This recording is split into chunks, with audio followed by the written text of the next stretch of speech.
Bom dia a todos, a paz do Senhor Jesus Cristo. Estamos em mais um estudo da verdade da vida e da origem de toda a criação feita por Deus.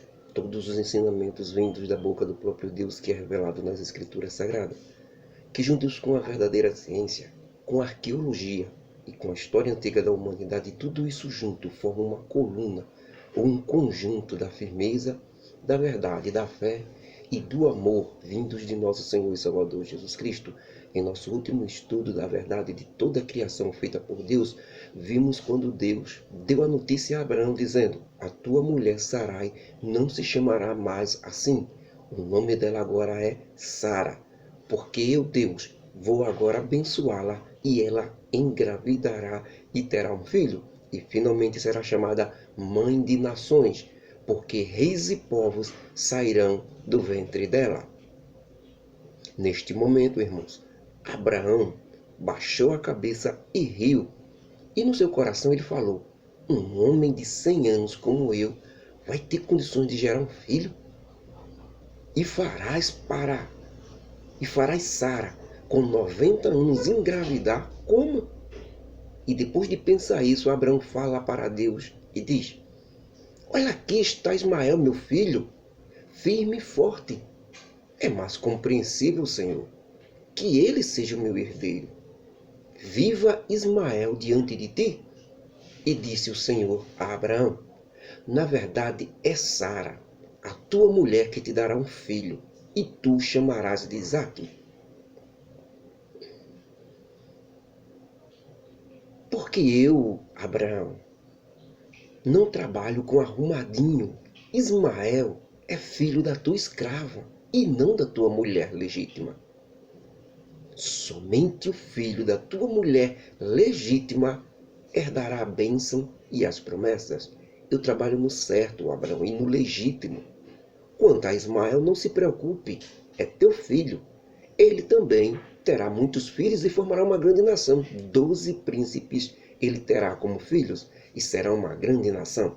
Mas a minha aliança não pode ser com ele, porque não tiveste ele com a tua mulher legítima. Tiveste ele com a escrava. Isso é ilegal. Agora, com Isaque, que será a tua mulher que vai ter, nestes tempos que eu estou determinando, ela engravidará mesmo. Já no ano seguinte, esse sim, legitimamente, tudo será conforme a nossa aliança. Isaque será quem continuará a nossa aliança que fizemos. Irmãos, com esse estudo aprendemos com os erros de Sarai e Abraão que não devemos fazer negócio com Deus com regras erradas. Nessa batalha de retorno para Deus, temos que lutar legitimamente dentro das regras estabelecidas por Deus, e não por nós, e não nas regras que achamos que é melhor. O seu achar, o meu achar não interessa. Não estamos em condições de estabelecer regras, irmãos. Pare com essa ideia, porque isso é exatamente o que o adversário de Deus faz, chamado Lúcifer.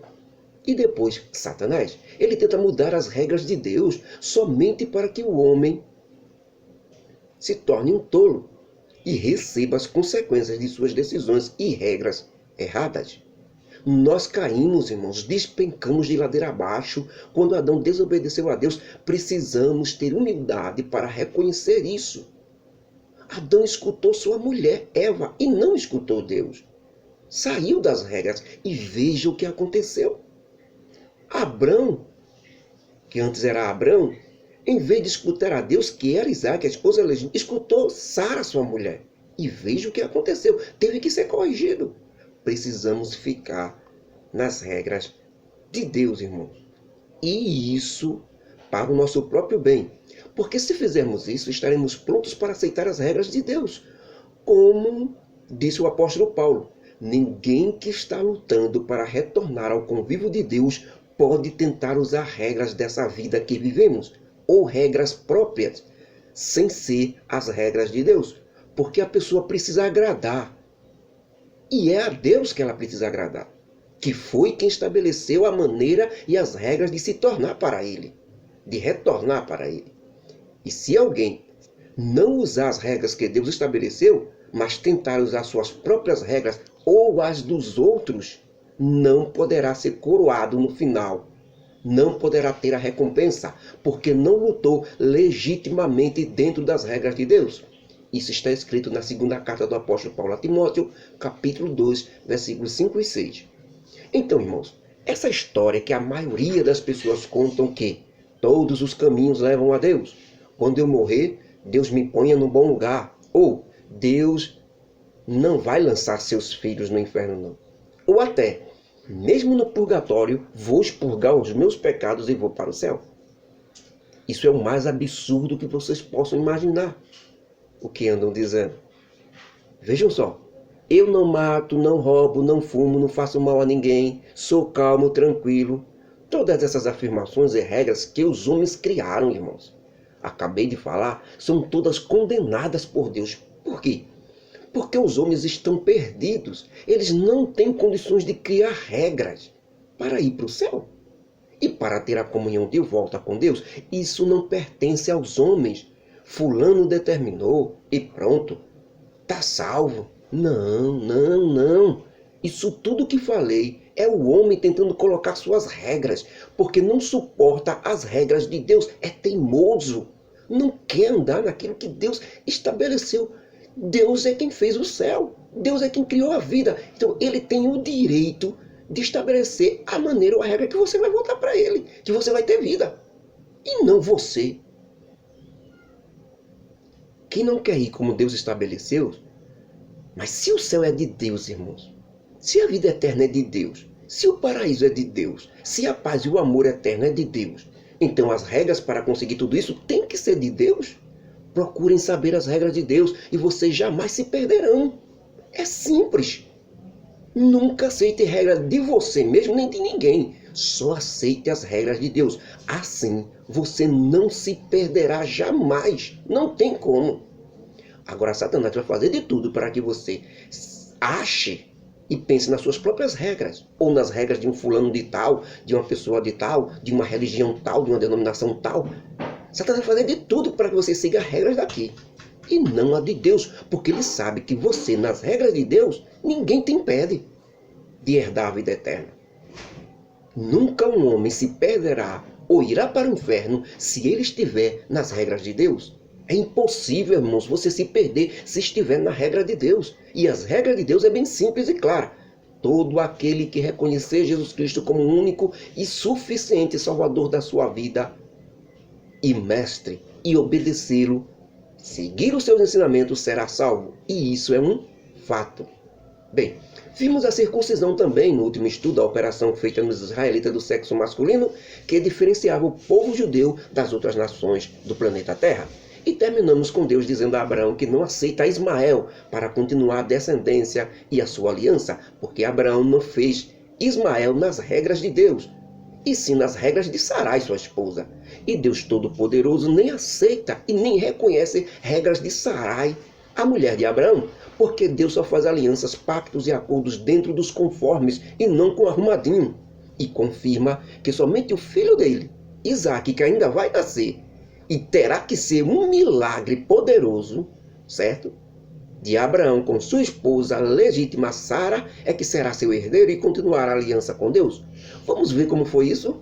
Moisés nos conta este poderoso milagre. Por quê? Porque Abraão tem quase 100 anos e Sara já passou dos 90 anos. Era impossível, humanamente falando, essa mulher ter filhos. O ventre já estava amortecido, ela já não tinha nem mais menstruação, não havia mais condições nenhuma, nem dele e nem dela. Mas Moisés não diz assim, estando Abraão com sua esposa legítima Sara, junto às tendas do carvalhais de Manré, onde ele morava, numa hora bem perto do meio-dia, o Senhor apareceu a ele. E quando Abraão levantou a sua cabeça, estavam 3 homens em pé na sua direção. E vendo-os, Abraão levantou-se, voltou-se para os 3 e inclinou-se em terra, assim como faziam os súditos diante de um rei. E disse a Abraão, meu senhor, Se agora o Senhor se agrada de mim, eu te peço que não passe direto daqui, mas pare aqui e fique aconchegado na sombra desta árvore. Os Carvalhais de Manré era uma grande árvore centenária que fazia sombra e todo mundo se sentava ali para descansar. E Abraão disse, sentem aqui, porque eles estavam caminhando como se fosse passar direto por Abraão. Os irmãos sabem para onde é que eles iam? Mas na frente estava a cidade de Sodoma e Gomorra. Nós vamos estudar isso, viu? Então Abraão para eles três, se inclina diante deles. Abraão percebe que o anjo do meio é o anjo do Senhor. O que é o anjo do Senhor? É a personalidade do próprio Deus ali, numa imagem de anjo. Por isso que ele se inclina e chama de Senhor.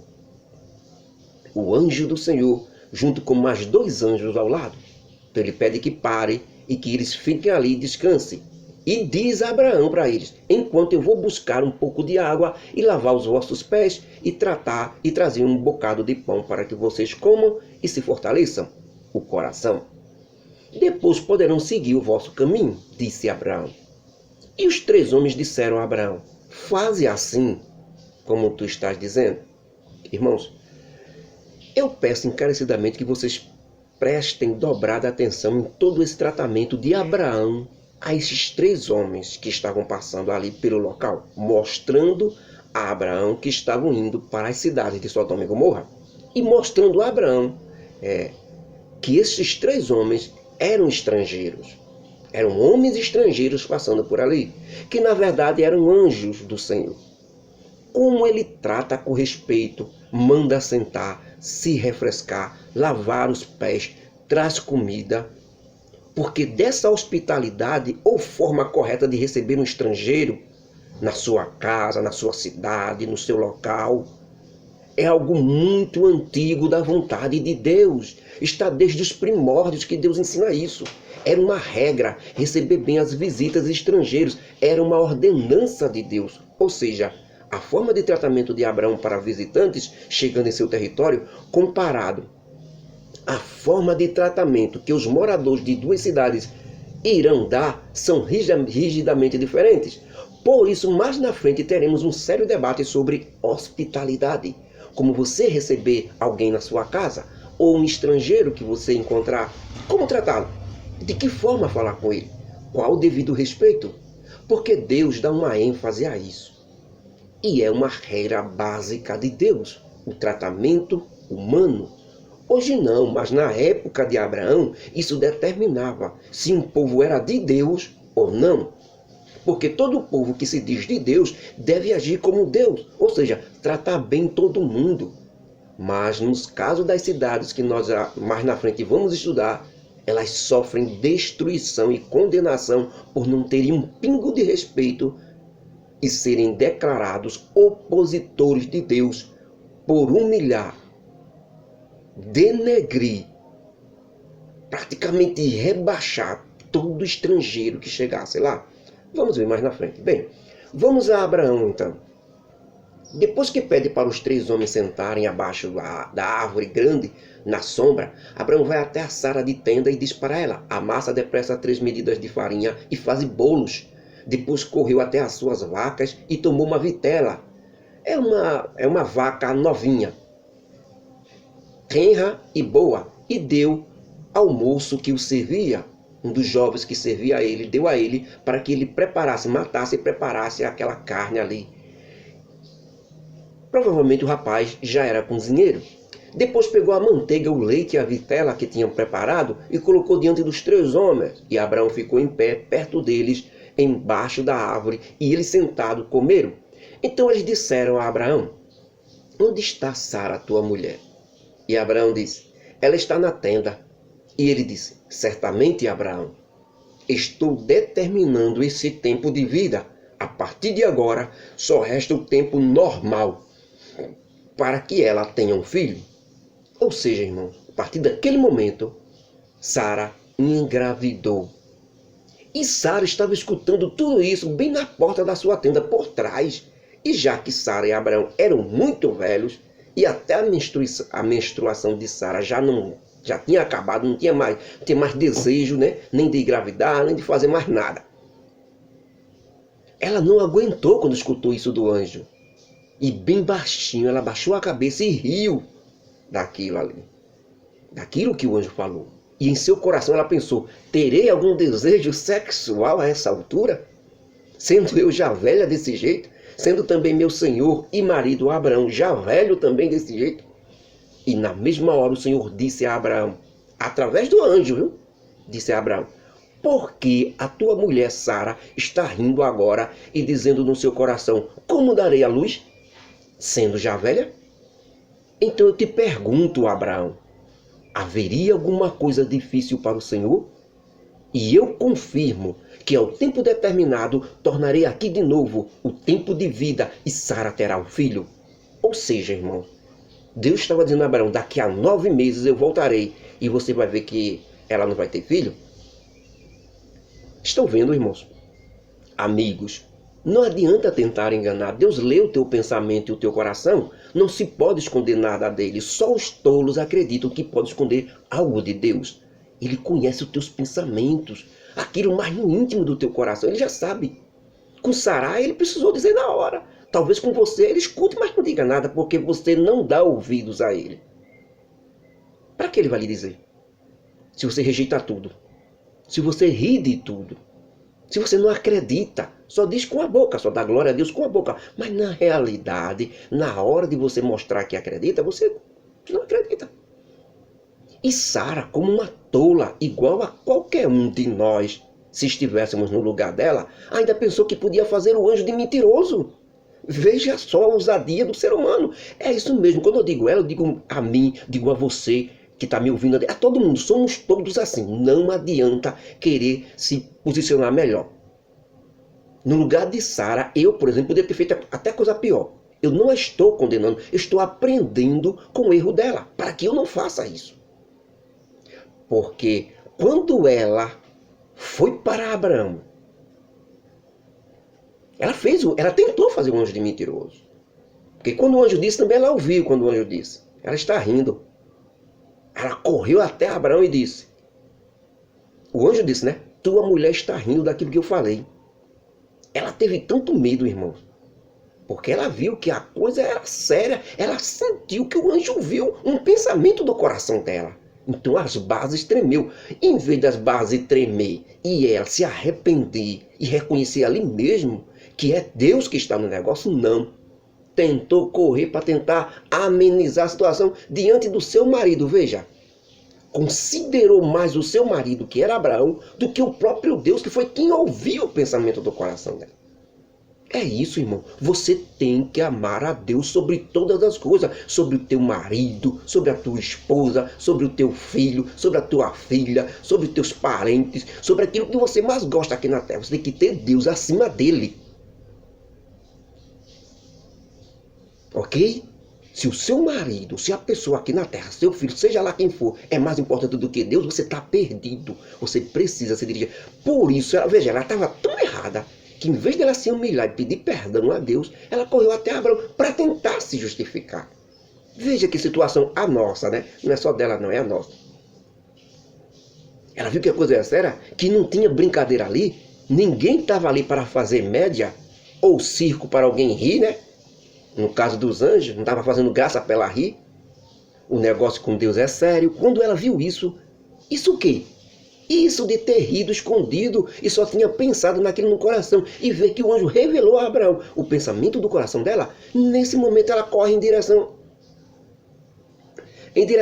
a eles. Mas vai direto para Abraão.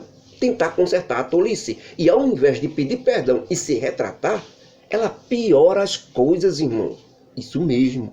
Quanto mais o homem tenta se justificar, tenta dar explicação, quando Deus disser você está errado, quanto mais ele tentar, não, mas isso, mas foi por causa da minha religião, foi a minha denominação, foi o meu pastor. Quanto mais ele tentar se justificar, piora a situação diante de Deus, viu?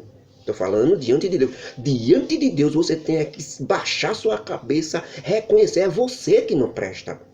Essa é a sua saída, essa é a sua solução. Se você tentar qualquer outra coisa fora disso, você se perde todinho. Ela chega diante de Abraão, Sarai, e diz, não, eu não ri não. E o anjo do Senhor, na mesma hora, desmente ela, quando diz, não diga isso, porque você riu sim. Irmão, foi o mesmo que dizer a Sara, tenha respeito. Você em uma idade dessa, fez a coisa e agora está dizendo que não fez, isso é feio. Era mais ou menos isso que o anjo quis dizer. Enganar Abraão e continuar com a mentira é fácil, né, irmãos? Tentar, né, enganar. Enganar os outros é fácil, né, irmãos? Mas enganar a Deus, fala sério. A única coisa que você consegue com isso é muita vergonha, desprezo e condenar a si mesmo. Não tente fazer isso. Seja sincero com Deus e Ele estará com você até o fim. E tudo dará certo no final. Não é o tamanho do seu erro, do seu pecado que vale, não. O que vale é se você é sincero com Deus. O que Deus quer, Deus sabe que você não tem condições de ser perfeitinho, nem de ser santo.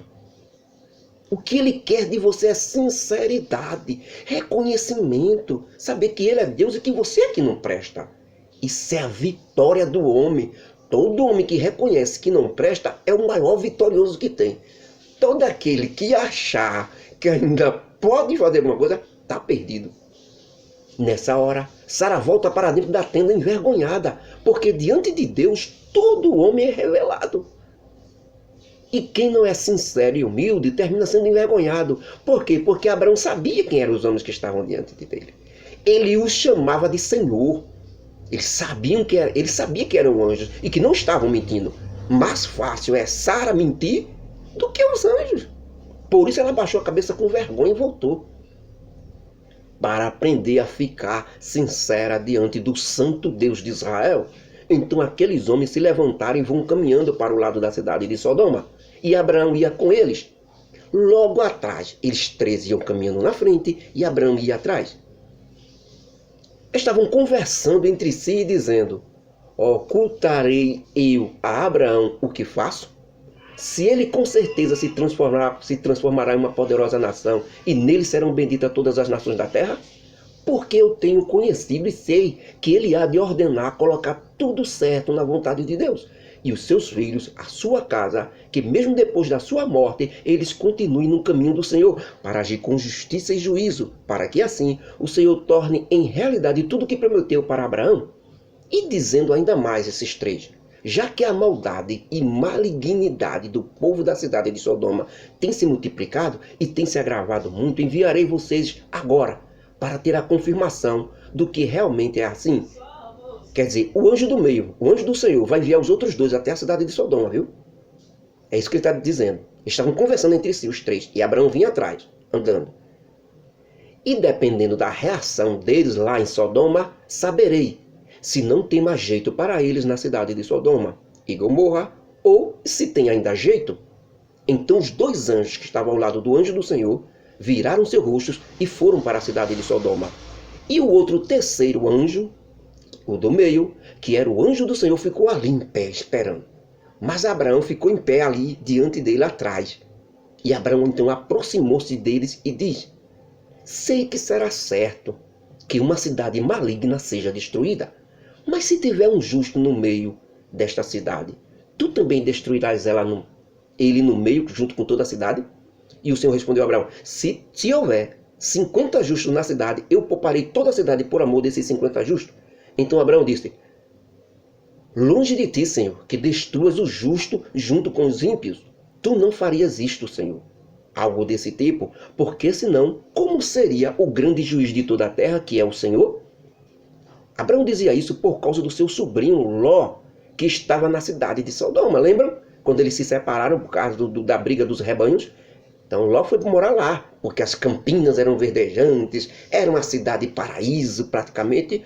Hoje podemos considerar Acapulco, né? As grandes praias verdes, verdejantes. Era um paraíso Sodoma. Só que havia tudo quanto não presta nos moradores de lá. Tá vendo, irmãos, a diferença? Não é a beleza exuberante, não, que vai enganar você aqui neste mundo. Certo? As riquezas, aquilo que lhe empolga. Mas pode ter certeza que por trás há podridão. Então disse o Senhor a Abraão, se na cidade de Sodoma eu encontrar 50 justos, não destruirei a cidade por amor destes 50 justos. E respondeu Abraão ao Senhor, dizendo, eis que agora me atrevi a falar ao Senhor, ainda que eu seja pó e cinza. Mas se porventura de 50 faltarem 5 justos, destruirás a cidade? E disse o Senhor. Era o anjo, viu? Era o anjo falando com ele. E disse o Senhor a Abraão, não destruirei. Se eu achar ali 45 justos, e não destruirei a cidade. E Abraão continuou a falar e a dizer, se porventura o Senhor só achar ali 40 justos, destruirá a cidade? E o Senhor respondeu, ora, por amor dos 40 justos, eu não destruirei a cidade. Abraão diz, não fique irado, meu Senhor, comigo, pela insistência. Mas se por acaso só achar ali 30? O Senhor responde, não destruirei a cidade só se achar 30 justos. E disse Abraão, eis que agora, Senhor, me atrevo mais uma vez. Se porventura o Senhor só achar ali na cidade 20 justos, destruirá ela? E o Senhor disse, por amor dos 20 justos eu não destruirei a cidade. E Abraão disse ao Senhor, por favor, não se ire o Senhor comigo. Mas pela última vez, vou me atrever a perguntar, se por acaso só tiverem 10 justos na cidade, tu a destruirás? E o Senhor respondeu, se tiver 10 justos na cidade de Sodoma, eu pouparei a cidade por amor destes 10 justos. Então, neste momento, Abraão parou de falar e ficou pensativo. Imagina, pelo que conheço de Sodoma, dos moradores de lá, apenas meu sobrinho Ló é justo. E segue aquilo que eu ensinei a ele a respeito do verdadeiro Deus. Então, irmão, parece uma coisa muito interessante, né? Mas vamos ver a reação aí sobre Ló e o sobrinho o sobrinho de Abraão lá na cidade de Sodoma. O que será que o Senhor decide? O que será? Será que ele vai achar 10 justos na cidade? Eu penso que não. No próximo estudo, irmãos, vamos ver o que acontece quando aqueles 2 homens, ou 2 anjos, voltarem de Sodoma e o Senhor retirou-se dali naquele momento da frente de Abraão. E Abraão voltou para a sua tenda, só esperando agora a notícia ou a volta dos 2 anjos que foram para lá fazer o teste, para ver se tinha 10 justos. E a coisa, irmãos, vai ficar pior cada vez mais. Quando os 2 anjos entram, é o que nós vamos estudar no próximo estudo. Gênesis capítulo 18, versículos 1 até o 33. Que a graça do nosso Deus, o amor de Jesus Cristo e as consolações do Espírito Santo estejam conosco hoje e para sempre. Amém. Que Deus nos abençoe em nome de Jesus Cristo.